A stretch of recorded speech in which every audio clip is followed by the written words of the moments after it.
Dua tentara Ukraina yang sembunyi di kolong tanknya berakhir diledakkan drone Rusia. Tampak dua tentara Ukraina bersembunyi dan pura-pura dalam kondisi kritis. Namun, pengintai Rusia dengan cermat memata-matai posisi dan kondisi keduanya.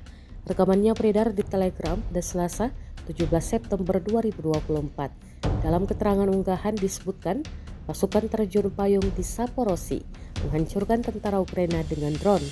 Beruntung, kedua tentara dapat selamat usai dihantam drone. Mereka tampak ketar-ketir dan melarikan diri usai digempur. Rekamannya pun kini telah menuai berbagai komentar dari warganet.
Download Tribun X sekarang, menghadirkan lokal menjadi Indonesia.